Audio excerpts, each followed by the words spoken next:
feel? I think your last 50-minute game was May 4th, 2019. First off, just how you feeling? Yeah, I feel like I could have played another 20 minutes. How would you assess this first look as with the new look Nets, the big three in particular, and just how it felt? I know you guys wanted to win, but just how did it feel out there as a group? It felt right. It felt perfect. It felt like we belonged together. It felt like, this journey together is going to be fun. It was a tough first start, and especially it was an up and down game for us. But, I like where we are. Bruce Beck, NBC New York. Kevin, after you make those two free throws and you go up 127-124, there's 8.9 seconds to play. Sexton was on fire. Did you guys think at all of fouling him instead of what ended up there, what ensued, the three-pointer? Yeah, we fouled him. We fouled him right before. We had a foul to give, and we fouled him right before, and there was a few seconds to go. So in that situation, you just want to play it out. You don't want to foul the shooter. But he got hot. He was 1 for 6 to start right before he hit that three to go into overtime. Then he made 4 in a row. Yeah, he made 4 in a row. I mean, so you gotta tip your hat to them. They made shots. We started off hot, 10 for 10 to start. We got whatever we wanted. They threw zone out there the rest of the game into the fourth, and then once they released the zone, we was able to get back into the game after being down 15-16. So it was like, against young teams, they're going to start, throwing presses out there, zones, mixing up their defense, playing more exotic defenses. And, we just got to be prepared for it. Malik Andrews, ESPN. Hey, Kevin, you guys have talked a lot about how you don't want this to just be top heavy. You don't want it to just be the quote unquote big three, but you guys only went 4 deep on your bench today. Where do you think you can work on building so you can get more guys involved down the road? So even though you can play 20 more minutes, you don't necessarily have to play 50 minutes a game. I mean, most teams in the league, since I've been in, play 9 deep, go 9 deep. It's very rare with 10 teams go 10-man rotation. But we got guys that can score in the starting unit. We have guys that can come off the bench and knock down shots as well. So we just got to catch our rhythm. But tonight was one of those nights we got stagnant, in that second, third quarter with that zone and trying to break it. And then the fourth quarter, we got loose a bit. And it was one of those up and down games. Greg Logan, Newsday. So, Kevin, tonight, even though you lost by 12 and Sexton was phenomenal in the second overtime, you and Harden and Kyrie combined for 96 points and scored 42 of the last 57 points. So how would you say the first game with the big three went, and what do you envision in the future? We obviously would love to win the basketball game. That's the most important thing. And, we definitely disappointed about that. But we got a long season ahead of us. So just keep plugging away. I like where we are. I like the camaraderie that we have and we building, the communication, from the coaching staff to the players is at a high level. So looking forward to, keep building, keep grinding. We got the same team next game. Alex Schiffer, The Athletic. Hey, Kevin, you guys were down, I want to say 13-14 in the fourth quarter before you made that run that eventually got you to overtime. I think just when you guys were chipping away at their lead, what do you think was working for you guys? We spread the floor out more. They guarded up a bit more and guarded up one-on-one. We was able to get what we want on the offensive side, and we got stops. We switched, got stops and rebounds and ran. It was one of our fourth quarters more like how we want to play. Last question, Brian Lewis, New York Post. Hey, Kevin, you talked about getting stops to get back in the game, but that second overtime, defensively, do you chalk that up to Sexton just being hot, or was that more like somewhat fatigue on your guys' legs? Maybe. I don't know. I wouldn't call it fatigue. Now they got a couple guys that play. They got one guy that played 50 minutes, but he hit shots over the hand tonight. You got to just tip your hat to him. He knocked down tough ones. They statistically the worst offense in the league, and they come back and worst shooting team in the league.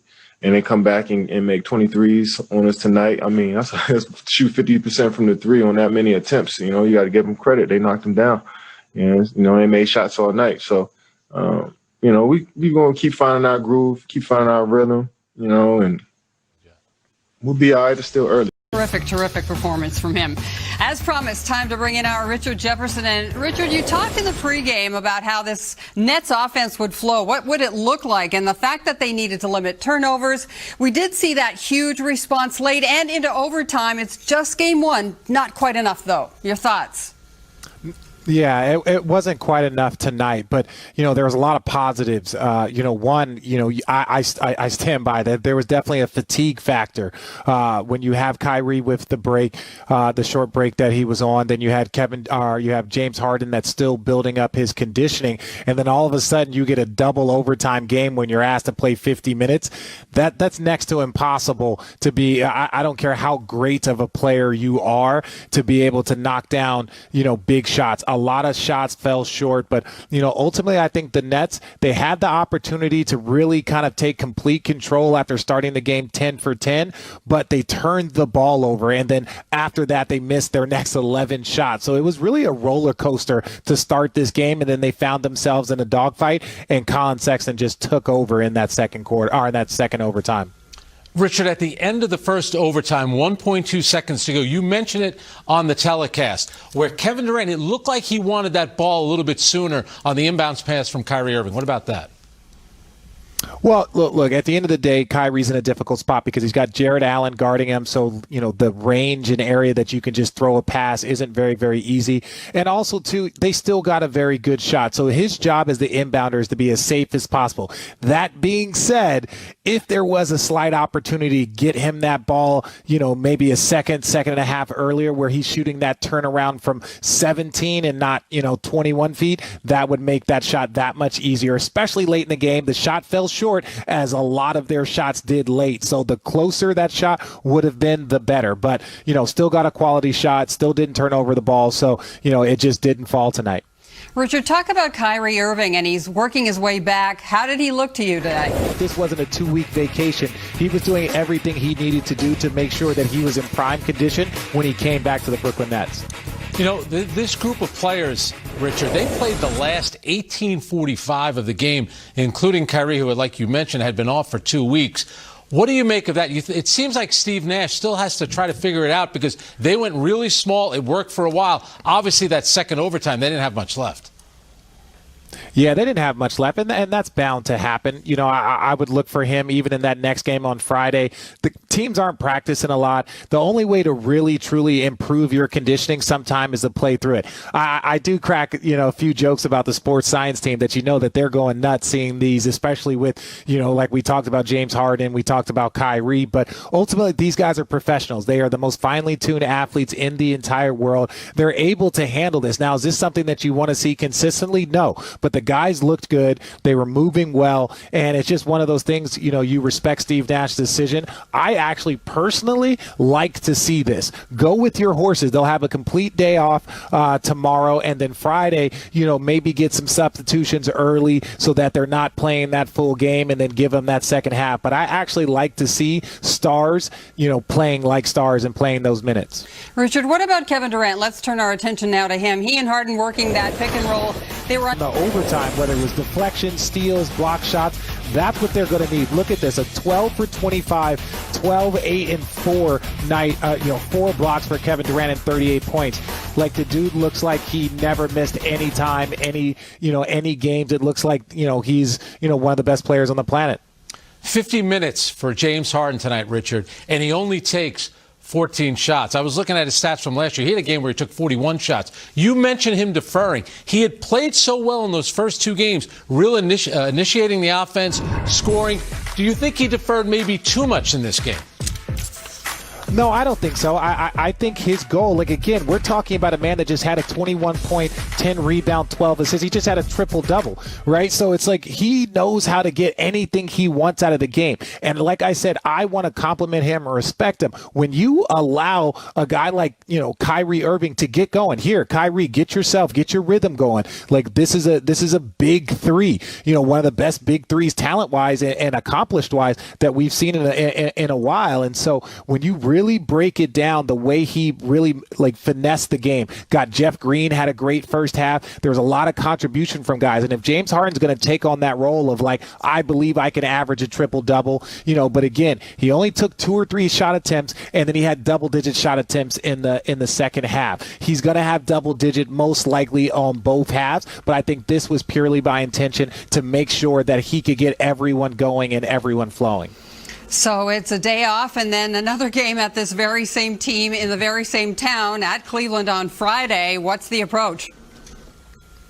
Well, I think the approach is understanding that, you got to limit your turnovers. They shot the ball extremely efficient, but there were some defensive lapses, and look, they're still figuring it out. Everyone expects that when you put these teams together, that it's going to be this fireworks from the beginning. They're going to have some moments, like you saw, start off the game 10 for 10, everything's going crazy. Then they mix their next 11 shots and they have 7 turnovers in the first half. These are things that they will correct. They will become more consistent. They'll get a better flow for each other. Okay, Kevin Durant's missed a couple of shots, couple of threes. Maybe James Harden doesn't take a three. He decides to go downhill because they've shot a bunch of jumpers. It's all a rhythm and a flow for everyone in the organization, including the coaching staff, figuring out the best way to keep 2 superstars on the court, give one a break. If that means allowing James Harden to start the game, kind of distributing the ball, then allow Kyrie to handle the ball at the end of the first quarter and the start of the second quarter. So there's a lot of things that you're going to tweak and you're going to play with, and it's probably going to take a couple of weeks, if not a couple of months, for them to find their strongest lineup and to gather that data that will show it. The journey is on. Thanks so much, Richard. Excellent stuff. Have a great rest of your night. And we look against the Cavs. Kyrie missed the last 7 games due to personal reasons and COVID protocols. And here he was addressing the media for the first time. Take a listen. I'm wondering if you were aware that you had violated the health and safety protocols and what that process was like for you in coming back and going through that investigation, one, and then secondly, what your communication was like with the team while you were away. Happy to be back. Happy to be around these guys, address the team, address everybody that need to be addressed. Now it's time to move on. I just was circling back on the health and safety front. Happy to be back. Thank you. I'm a hometown kid, so, things hit a little different when, family or personal stuff going on, and that's up to me to handle that as a man. But yeah, I just take full accountability for my absence with the guys and, just had a conversation with each one of them and we move on. It's, pretty interesting in watching when you take a break from everything. There's just so many assumptions about what's going on. And so many people feel like they know me best. And they have no idea who I am, nor what I'm about, or what I stand for, or even attempt to take the time, or even for me to invite them to take the time. So it's a two-way street. And when things become overwhelming in life, you just got to take a step back and realize what's important. That's the big thing. I just want honesty. And in order to be honest, I got to be honest myself. And that's the first thing. So I know I can talk in circles and I know all these words get used, but I'm just being honest here. It's been a lot to balance. And now I called for help. And now I have just so many mentors and so many people reaching out and, just taking things off my plate that were never mine in the first place. And they are better suited for that position. So I'll play my role on this big team of changing the world, and others will do the same.